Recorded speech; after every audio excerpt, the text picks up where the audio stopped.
Hi everyone, and welcome to AMSPA Presents, a video series presented by the Algonquin Maple Syrup Producers Association and generously supported by FedNor and the Sault Ste. Marie Innovation Center.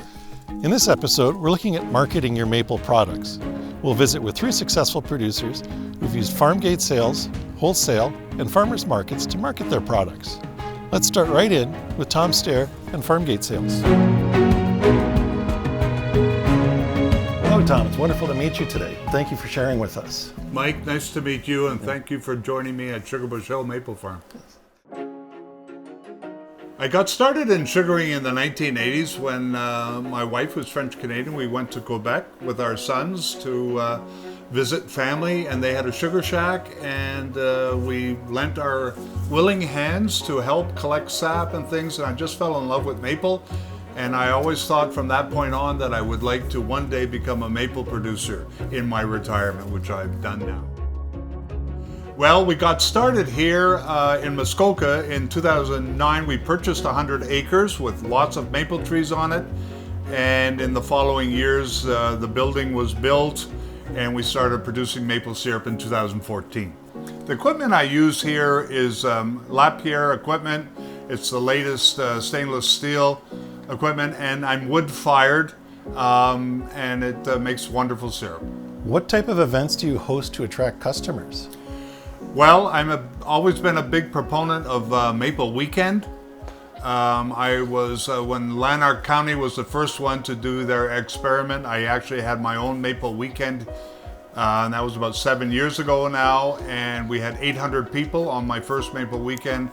Over the whole weekend, and I also was part of starting up the Muskoka Maple Festival in downtown Huntsville. The sales I do is 100% from my farm here. We have a small shop, and there's many ways to make money in maple syrup. Retail gives you a very high return, but there's a cost to that in the fact that you need to be open.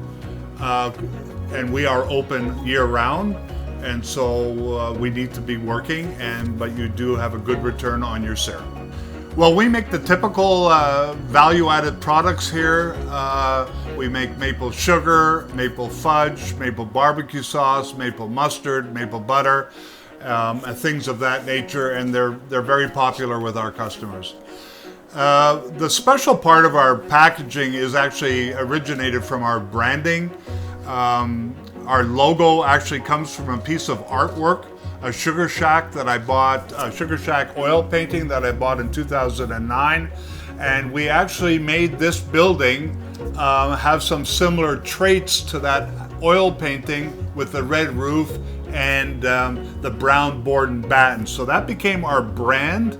And that logo, specific to Sugarbush Hill, we do have some hills here, and we are a sugar bush, so hence the name. So that's all part of our branding, and that is on all our packaging. Is it important to add new products? I think, yes it is, providing that they're mainstream enough to be appreciated by people. Coming up with bizarre foods just because they have maple in them may not work that well. So we've gone with the true and tried.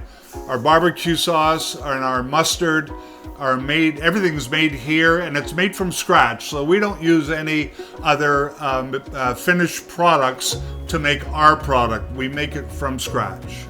What one thing do you attribute to building your customer base? I think the quality of the maple syrup and the products that we make, we're very proud of that. We spend a lot of time with our quality. We're very fussy and we're very picky. So the quality of the product, we give them a very good product at a fair market price, and we provide good service. Service is very important.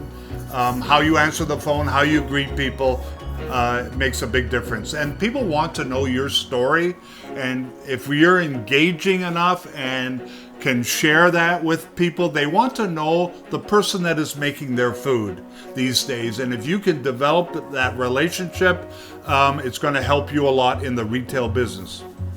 The advertising I've done, I haven't done too much, but some. I use Facebook a lot.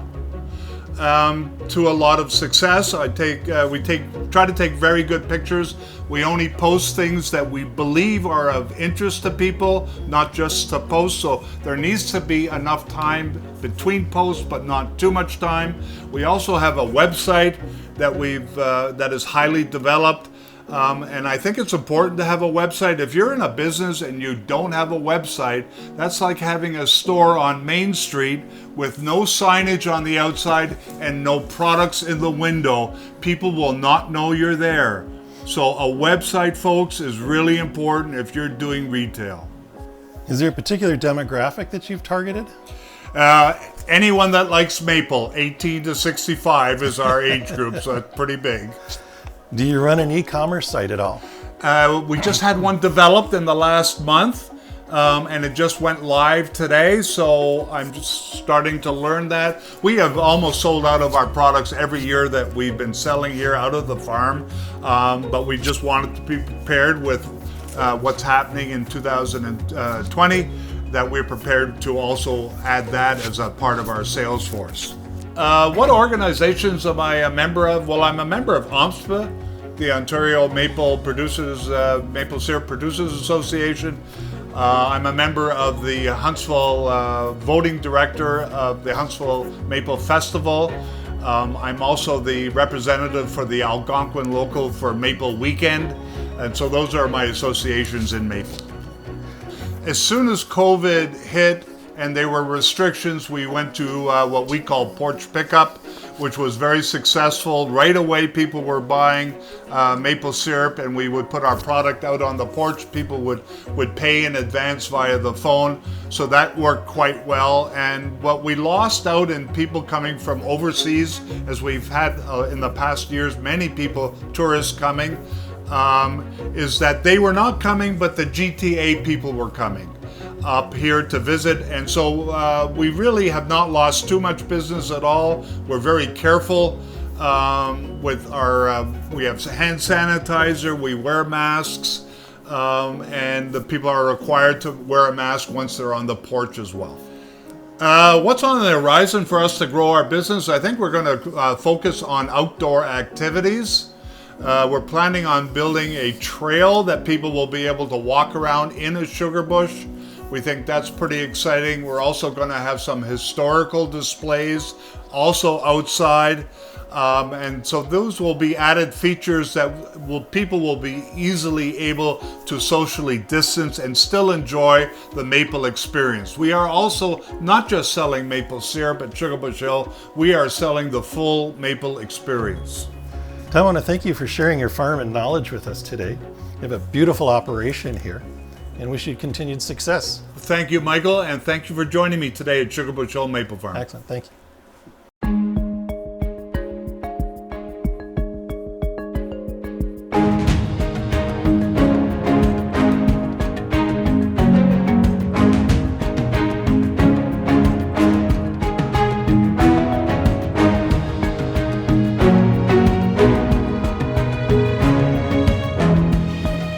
My name is Don Mancher. I'm owner-operator of Mountain Maple Products. I'm Suzanne Mancher, co-owner of Mountain Maple Products.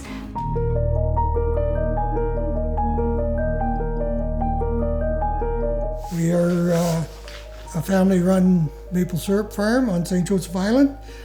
We have 100 acres of maple. We're tapping about 5,500 trees right now. We have a 3x14 Dominion and Grimm oil-fired. It was new in 2017. My daughters and anybody that comes along. Quick lesson, 15-20 minutes, and everybody's going, and it runs pretty well on its own. So we do, I'm going to say 30, maybe to 40% wholesale markets. We do have outlets that run right from Oakville out to Thunder Bay. We do some collaborate work with different companies. So one company would buy our syrup and make maple jerky, say, and then we'd buy the jerky back, or bring the jerky back and sell it at our booth. Do about 80,000 to 100,000 kilometers a year. Mostly marketing, I'm going to say. And the wholesale market, after you've done your deliveries and everything, there's not a lot of money left to go in your pocket, but it still makes connections, and we just keep moving, that's all. Right now, approximately, I'm going to say 50% of our sales would be through the farmers markets and whatever. We've gone to Heimer's Fair, the Sudbury Market. Mainly it's the Mill Market here in Sault Ste. Marie that we're here, consistently twice a week, Wednesdays and Saturdays. The market in the Sioux, it's all our stuff is there all the time. So setting up outside is a little bit more work, but we have done them, and they're enjoyable too. We do the butter, sugar, candy, the salsa, barbecue sauce. We do sugar blocks also. That was a request that a couple of French ladies had when they come to the Royal, and they said nobody makes sugar blocks. So we started making sugar blocks, and most of the markets and the events that we do we're sort of an educational booth also. When it comes to maple, they seem to not understand anything about maple, and except that it tastes good. But until it comes out of a tree, well, yeah. So. When we do our markets too, like in Toronto, when we do the Royal Winter Fair, we find a lot of people don't have a clue of where we're located. Like, they say, we'll say we're Northern Ontario, and we'll get people from Huntsville say, oh yeah, we know, We've been up north before. We've been up north before, yeah, but that's as far as they've gone, They don't know St. Joseph Island or Thunder Bay or any of that, so. Signage is quite important, I think, and presentation on your table when you do it up. Like, we've done custom labels when we do things on the table, so we kind of set things up so it looks presentable, it looks attractive. Taste testing is very important.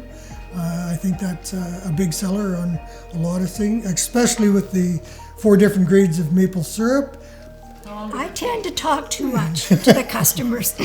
I always try to drum up conversations with them. Like, for instance, if they buy a maple butter, I'll ask them what they use it on. Most people put it on their toast, but I seem to get on things that I do with it, and I'll tell them what I do with it. I usually tell the people, like because we have the 2 tables, and the Mill Market tries to push more local products, but so I'll tell, for example, with the beef jerky, I'll tell the customer that this is some of the beef jerky from Thunder Bay, but it has our maple syrup in it from St. Joseph Island, so it's a little bit of a local product and a little bit of a faraway product. Yeah. We bring in a maple cheddar cheese from Prince Edward County, so they use maple syrup in the cheese, so we market it, and it's quite popular. We sell a lot of it, and yeah. So and then we just started the Gouda cheese from Thunder Bay, from Thunder Oak, and we're very surprised on how fast it's selling. And but they sell our syrup at their farm in Thunder Bay. But we started the website about 8 years ago, and we had a lady referred to us, so she put it all together along with my daughters, and the outcome of the website, we're getting more and more spin-off, I feel, from the website itself, but a lot of people do look at it, I guess, and yeah. Okay, so Don, I want to ask you about shipping. How have you found shipping costs have affected your online sales? When they purchase online, it doesn't seem to affect because they know they're paying the shipping themselves. And for example, we did have an online order go to Germany here. Shipping costs for 10 liters of syrup was $180, and it just went regular post, and fella got it approximately 4 or 5 weeks later, quite happy, but it was $180 shipping. He paid it and he seemed to be happy with it, so yeah. So with COVID now, how has that changed the way you do business? Well, springtime, we lost all our spring sales. We started with the shutdown there in March, and so we lost everything here at the Sugar Bush. We had no farm gate sales. The market that we do, they were also, we didn't get back to them until June.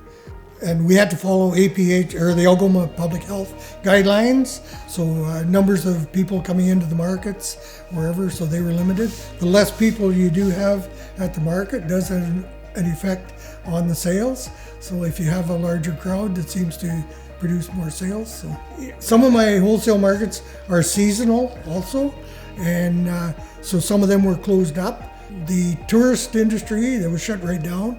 So there was no tourists this summer. So yeah, it was, but we found in general, the people traveling, there was more Ontario people traveling throughout the province, and also the rest of Canada, I guess you could say. We, in Sault Ste. Marie, we are going to be relocating. We're at the spot we're at right now. We work with the city, and we formed a non-for-profit group for the market itself. So the city is working with us and giving us a new location. So that'll be something that'll be coming up a year down the road. And so we have a lot of input. The vendors themselves, there are 6 vendors that sit on the board. So we have influence in the market itself. So possibly we may go to organic certification down the road. So that's another avenue that we might be pursuing.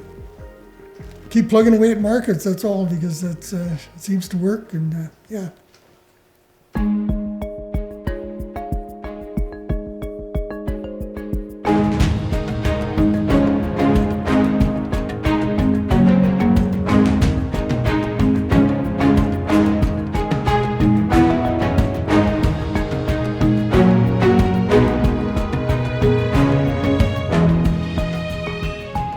Welcome, Mark. Glad to meet you here. Good morning. How did you get started in sugaring? Well, it's more of my family. It was not something that I decided upon. It was something that was taught me by my grandparents. It was my father's family that had a sugar bush up in Britannia Road and on a steeper location. And so one time I got up to 4,000 taps on that property before I started to downsize. And how many taps are you at now? I'm only doing about 3 now last spring. I do most of the packaging here at the house. I bring all the bulk containers home. But when I first made syrup up there with 1,200 taps, we just had a wood-fired evaporator and that was it, and an oil-on filter. But as I progressed, and I got to the point where I tried to make 1,000 gallons of syrup with 70 cords of wood, and that was a little too much for the old back. So then I got into the reverse osmosis technology and really changed it, as most farmers would have experienced. It surely speeds the process up. Has your packaging affected your sales? Or? Yeah, we've tried different things over the years. Unusual packaging you'd think would attract maybe in a wedding favor. We've done a number of those over the years, but the sugar products seem to go better at a table setting at a wedding. But what we've found is that if you have have a branding, have your own name and address on a label, that helps to brand your product. People identify your product as opposed to something they'd find in Costco or something. But as far as the containers themselves, I think the only way you can compete in the maple industry with a product that has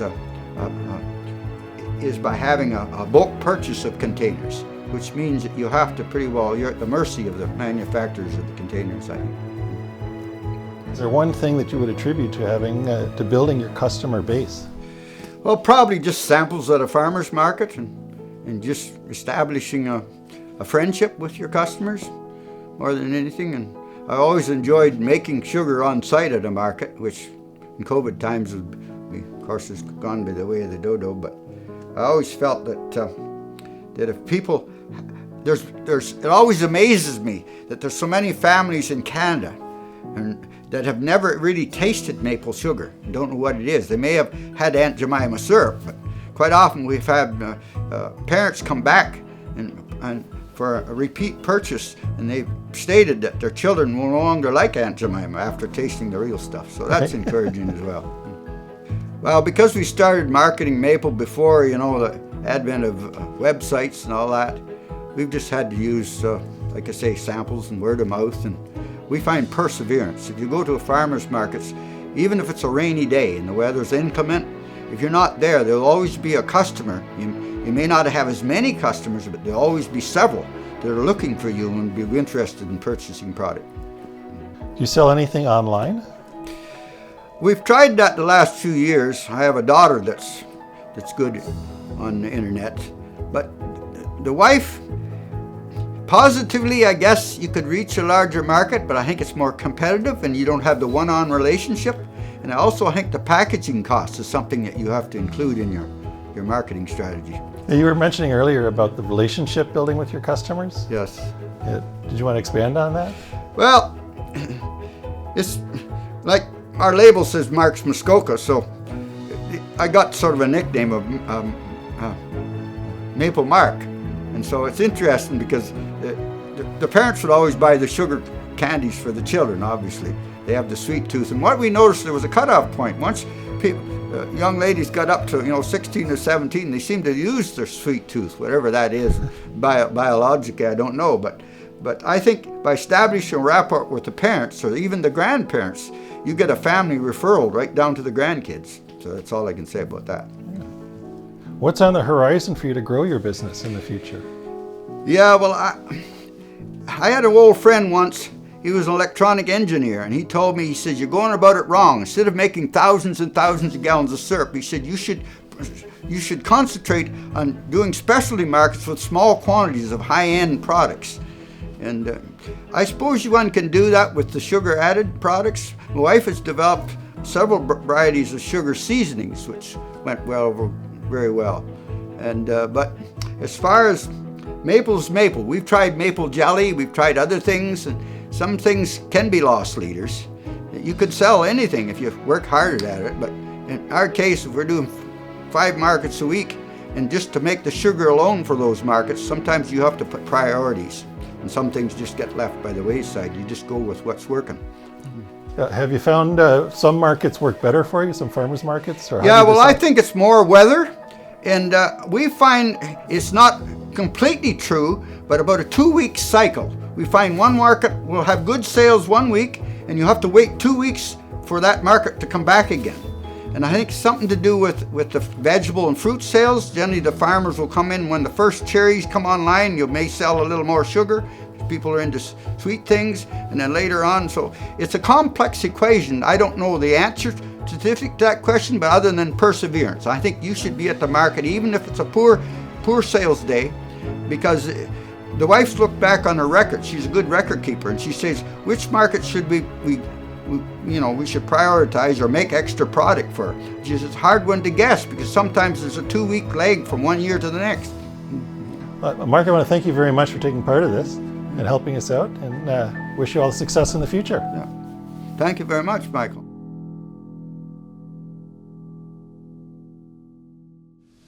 We've asked Clark Communications, a marketing company, to take a look at our 3 producers and to comment on their methods.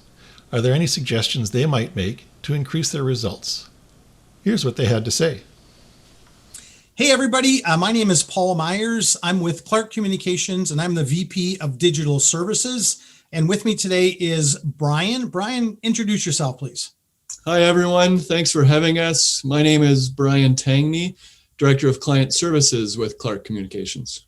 Awesome, thanks Brian.